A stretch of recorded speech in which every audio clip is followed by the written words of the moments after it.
Sama, tetapi yang paling sahih dan itu adalah jumhur bahwa Nabi Muhammad sallallahu alaihi wasallam dilahirkan pada hari Senin tanggal 12 Rabiul Awal tahun pertama dari tahun gajah, atau dilahirkan pada tahun 500 April, bulan April 571 Hijriah.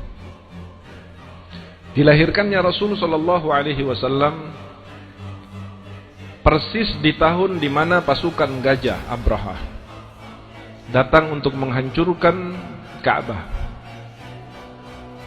Abraha yang disebutkan bahwa dia berasal dari Yaman, seorang raja yang merasa cemburu dengan adanya orang-orang di sekitar Jazirah Arab setiap tahun datang ke Makkah untuk melakukan ibadah haji dan tawaf di Baitullah. Lalu kemudian dia membuat Ka'bah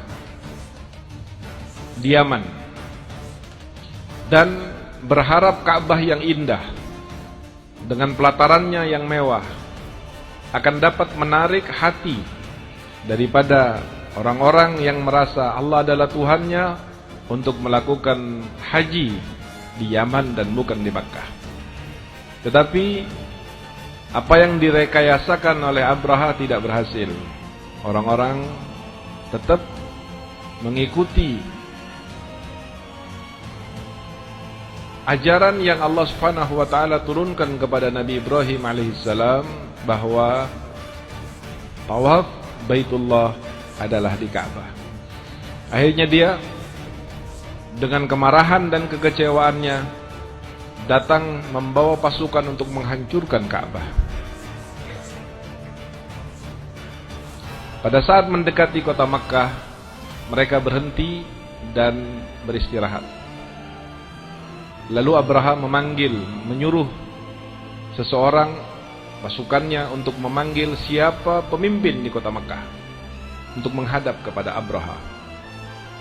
Datanglah pasukan meminta kepada orang-orang Quraisy untuk memanggil pimpinan daripada orang-orang yang ada di Makkah, dan pada saat itu disepakati Abdul Muttalib, kakeknya Nabi besar Muhammad sallallahu alaihi wasallam.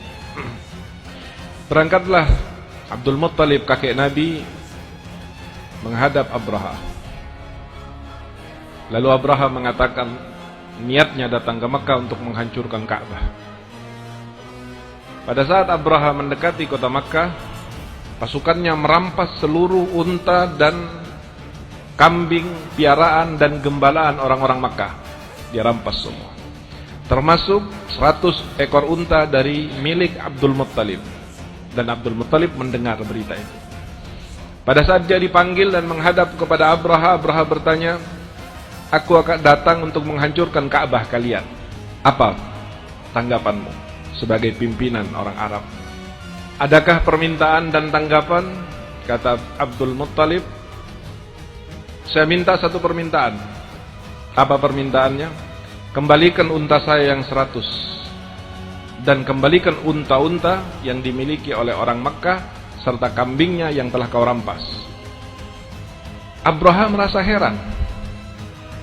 Abraham mengatakan, "Aku tidak menyangka pimpinan Mekah yang menguasai Ka'bah sedemikian rendah nilainya. Aku datang dari jauh dengan membawa pasukan yang besar, dengan membawa pasukan gajah untuk menghancurkan Ka'bah.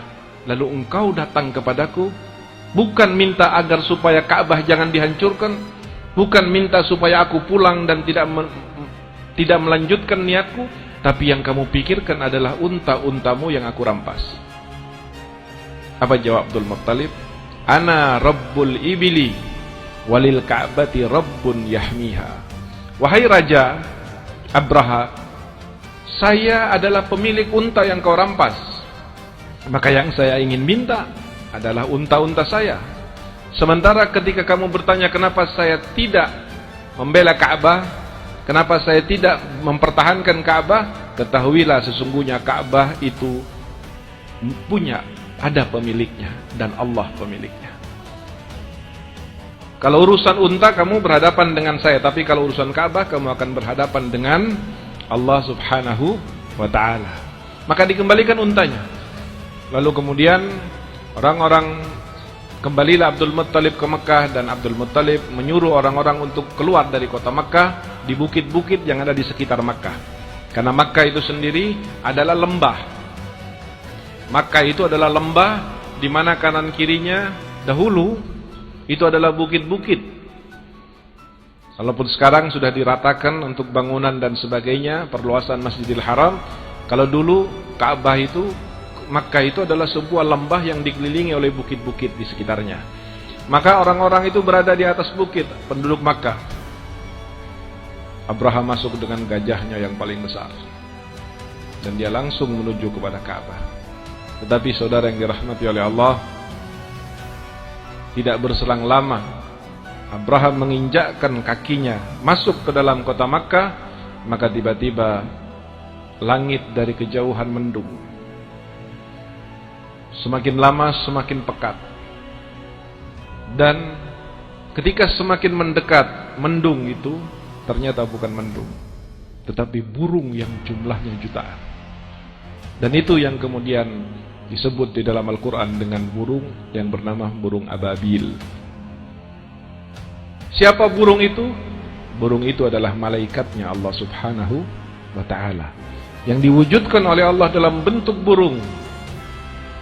Allah mendengar apa yang dikatakan oleh Abdul Muttalib, walil ka'bati rabbun yahmiha, dan Ka'bah memiliki pemilik yang akan menjaga Ka'bah tersebut. Dan Allah membuktikan dengan mengirimkan burung ababil. Lalu kemudian diabadikan di dalam surat Al-Fil, alam tara kaifa fa'ala rabbuka bi ashabil fil, yaitu Abrahah dan pasukannya. Tidakkah engkau melihat, wahai Nabi Muhammad, bagaimana Allah bersikap terhadap pasukan gajah yang datang untuk menghancurkan Baitullah? Alam yaj'al kaidahum fi tadlil. Usaha mereka, kebesaran mereka, kegagahan mereka, kelengkapan mereka, kekuatan mereka sama sekali menjadi tidak berguna di hadapan kekuatan Allah Subhanahu wa taala. Wa arsala 'alaihim tayran ababil tarmihim bihijaratin min sijil. Lalu kemudian Allah mengirimkan kepada mereka ababil, burung ababil, yang di setiap paruhnya terdapat kerikil-kerikil dari neraka.